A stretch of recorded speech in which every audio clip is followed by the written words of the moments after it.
अस्सलाम वालेकुम वरहमतुल्लाहि वबरकातुहू औज़ुबिल्लाहि मिनश शैतानिर रजीम बिस्मिल्लाहिर रहमानिर रहीम శాపగ్రస్తుడైన సైతాన్ బారి నుంచి సృష్టికర్త అయిన అల్లాహ్ యొక్క రక్షణని అల్లాహ్ యొక్క సహాయాన్ని రక్షణ వేడుకుంటూ ఉన్నాను. ఆమీన్. ప్రవక్త ముహమ్మద్ సల్లల్లాహు అలైహి వసల్లం గారి పైన శాంతి కురిపించండి వల్ల ఆమీన్. ఒకసారి ఒక వ్యక్తి ప్రవక్త ముహమ్మద్ సల్లల్లాహు అలైహి వసల్లం గారి దగ్గరికి వచ్చి ఒక విషయం అడిగాడు. ఏమని? ఓ అల్లాహ్ యొక్క ప్రవక్త, నా పైన ఎవరు ఎక్కువగా హక్కుదారులు, అంటే నేను ఎక్కువగా ఎవరికి ఖర్చు పెట్టాలి, నా ప్రేమ గౌరవ మర్యాదలు ఇవన్నీ కూడా ఎక్కువగా నేను ఎవరికి ఖర్చు పెట్టాలి అని ప్రవక్త ముహమ్మద్ సల్లల్లాహు అలైహి వసల్లం గారిని ఒక వ్యక్తి వచ్చి అడిగాడు.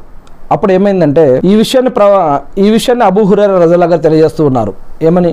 ఒక వ్యక్తి, ఓ ప్రవక్త, నా ప్రవర్తనకు అందరికంటే ఎక్కువ హక్కు గల వారు ఎవరు అని ప్రవక్త ముహమ్మద్ సల్లల్లాహు అలైహి వసల్లం గారిని అడిగినప్పుడు ప్రవక్త ముహమ్మద్ సల్లల్లాహు అలైహి వసల్లం గారు ఏం చెప్పారంటే, నీ తల్లి అని అడిగారు. అంటే నీ యొక్క తల్లి, నీ యొక్క కన్న తల్లి అని చెప్పారు.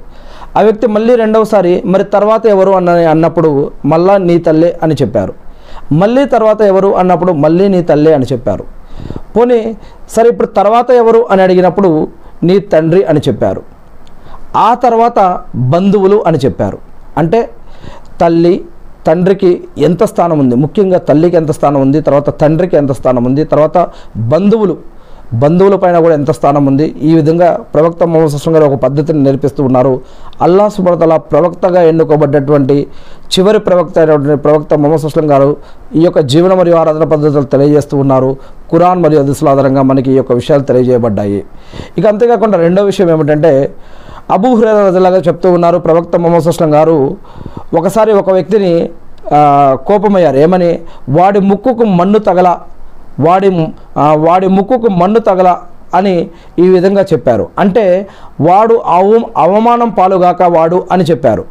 ఎవరు వాడు అని అంటే, ఓ ప్రవక్త ఎవరు అని అక్కడ ఉన్నవారు అడిగారు. అడిగినప్పుడు ప్రవక్త ముహమ్మద్ సల్లల్లాహు అలైహి వసల్లం ఏం చెప్పారంటే, తల్లిదండ్రులని ఇద్దరిని కూడా పొంది, లేదా ఇద్దరిలో ఎవరైనా ఒకరిని బతికి ఉండంగా, తల్లిదండ్రులు ఇద్దరు ఉన్నారు, లేదా ఇద్దరిలో ఎవరైనా ఒకరు బతికున్నారు, వారు ఉండి వారిని పొంది వారికి సేవ చేసుకోలేని వాడు స్వర్గాన్ని పొందలేడు. అంటే వారిని వృద్ధాప్యంలో వారిని పొంది వారికి సేవ చేసి స్వర్గాన్ని పొందితే మంచి విషయం.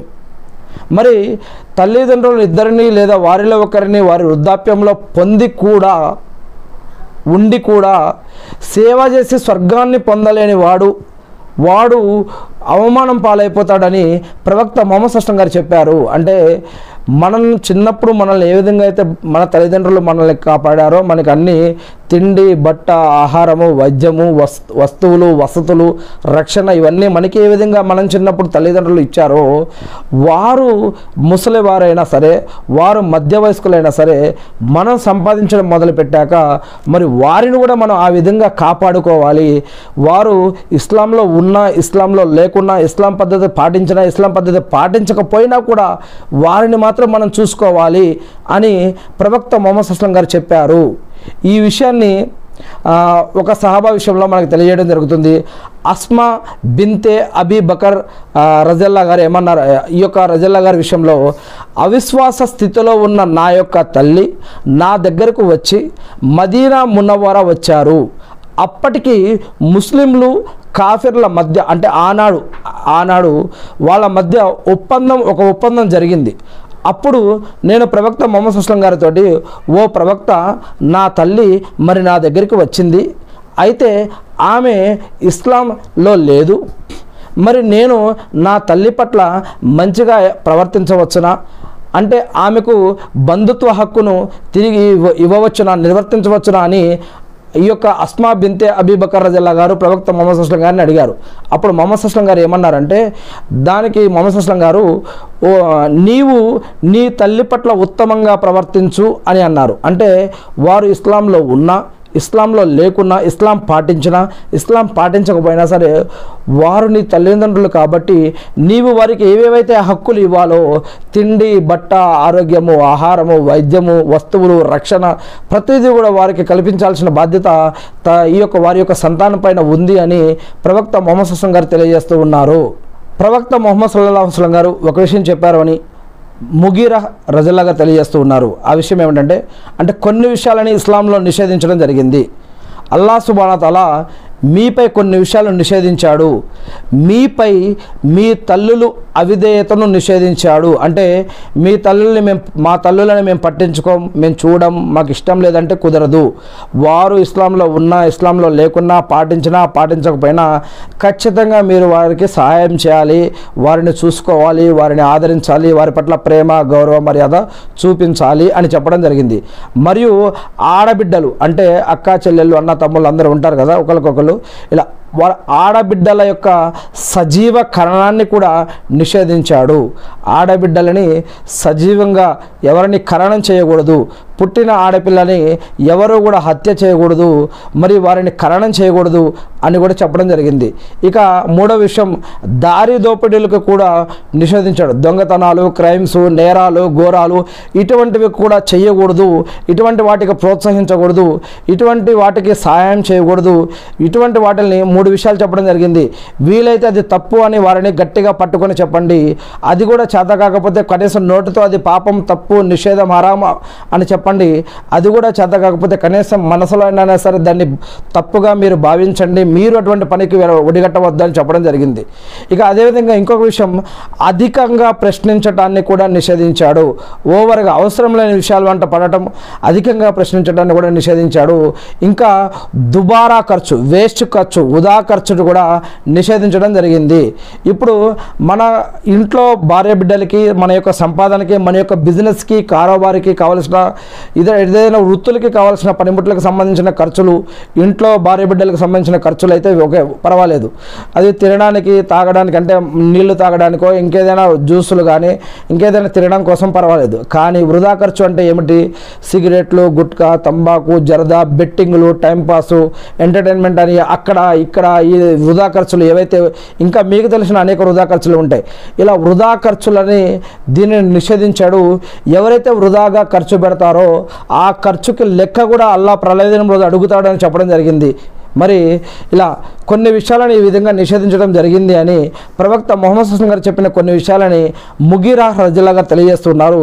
ఈ యొక్క విషయాన్ని నేను బుఖారీ హదీస్ గ్రంథం నుంచి, ముస్లిం హదీస్ గ్రంథం నుంచి మరియు మిస్కాతుల్ మసాబీహ్లోని 4915వ హదీస్ నుంచి ఈ యొక్క విషయం తీసుకోవడం జరిగింది.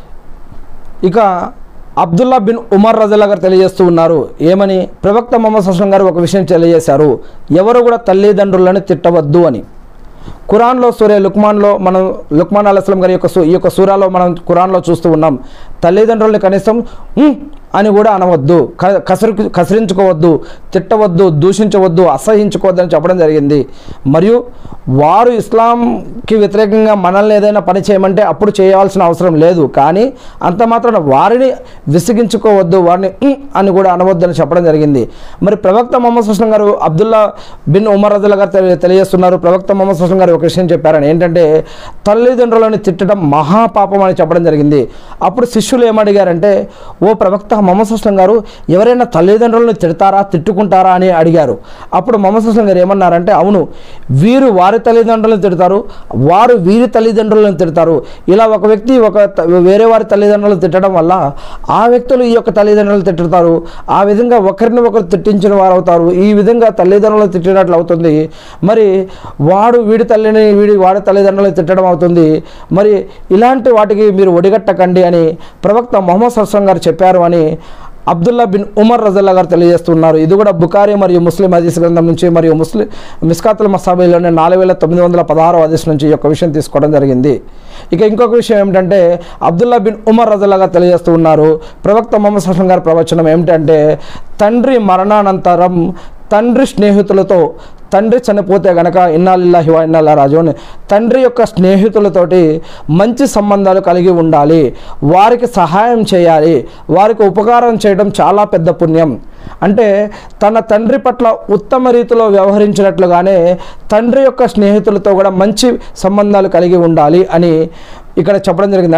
అంటే తండ్రి మరణానంతరం తండ్రి స్నేహితులకి కూడా సహాయం, ఉపకారం చేయటం కూడా ఒక గొప్ప పుణ్యంగా ప్రవక్త ముహమ్మద్ సల్లల్లాహు అలైహి వసల్లం గారు చెప్పారు. ఇంకా ఇలాంటి అనేక విషయాలు మనం తెలుగు బుఖారీలో మనం చెప్పుకోవడం, తెలుసుకోవడం జరిగింది. నేను ఆ సృష్టికర్త అల్లాని ప్రార్థిస్తూ ఉన్నాను, అల్లా మా అందరి యొక్క పాపాలను క్షమించడం వల్ల మేమందరం కూడా మీరు మా పైన ఏవైతే బాధ్యతలు పెట్టారో, జీవన మరియు ఆరాధన పద్ధతులు ఏదైతే చివరిగా అంతిమంగా ప్రవక్త ముహమ్మద్ సల్లల్లాహు అలైహి వసల్లం గారిని ప్రవక్తగా ఎన్నుకొని మరి ఆ యొక్క ప్రవక్త ద్వారా మాకు ఏదైతే ఖురాన్ మరియు హదీసులు ఇచ్చారో చెప్పారో వాటిని మేము తెలుసుకొని నేర్చుకుని అర్థం చేసుకుని గుర్తుపెట్టుకొని వాటి ప్రకారం మేము జీవిస్తూ మిమ్మల్ని ఆరాధిస్తూ తెలియని ఇతర మా సోదరి సహోదరులకు తెలిపే భాగ్యాన్ని మాకు ప్రసాదించండి వల్ల ఆమేన్. అల్లా మా యొక్క పాపాలను క్షమించండి వల్ల మమ్మల్ని మీ యొక్క రక్షణలో ఉంచండి వల్ల సైతానుల నుంచి జిన్నాతుల నుంచి మనుషులు చేసే ఆగడాల నుంచి కుట్ర కుతంత్రాల నుంచి అవమానాల నుంచి అప్పుల నుంచి ఆకలి దప్పికల నుంచి అంటు రోగాల నుంచి షిర్కు నుంచి బిదాత్ నుంచి హరాం నుంచి వల్ల ప్రాణం పోయేటప్పుడు బాధ నుంచి దజ్జాల ఉపద్రవం నుంచి సైతానుల నుంచి సమాధి శిక్షల నుంచి ప్రళయదినం రోజు ఉన్నటువంటి ఇబ్బందుల నుంచి నరకయాత్ర నుంచి మా తరపున మా కుటుంబ సభ్యుల తరపున మీ యొక్క దాసులందరి తరపున వీటన్నిటి నుంచి మమ్మల్ని రక్షించమని మిమ్మల్ని అర్థిస్తూ ఉన్నాను వల్ల అల్లా ప్రవక్త మొహమ్మద్ సల్లం గారిపైన శాంతి దిగ్గలు కురిపించి మకామే మొహమ్మద్కు ప్రవక్తగాన్ని వారసున చేసి అంతిమ దినం రోజు వసలతా స్థానాన్ని ప్రవక్త మొహమ్మద్ సల్లం గారికి ప్రసాదించండి వల్ల ఆమేన్. అల్లా మా యొక్క నమాజులు ఉపవాసాలు దువాలు సదకా ఖైరాతులు జకాతులు హజ్జుమ్రాలు మీ యొక్క పని వీటన్నింటిని కూడా స్వీకరించండి వల్ల ఎవరైతే నీ యొక్క దాసులు వీటన్నింటిని కూడా చేశారో చేస్తున్నారో చేయబోతున్నారో మరణించారో బ్రతికున్నారో ఇంకా రాబోతున్నారో అటువంటి వారు అందరి తరపున కూడా నేను మిమ్మల్ని ప్రార్థిస్తూ ఉన్నాను వల్ల ఆమీన్. అల్లాహు అక్బర్ అల్హమ్దులిల్లాహ్ సుబ్హాన్ అల్లాహ్ అల్లాహు అక్బర్ అషహదు అన్ లా ఇలాహా ఇల్లల్లాహు వా అషహదు అన్న ముహమ్మదన్ అబ్దుహు వా రసూలుహు అల్లాహు అక్బర్.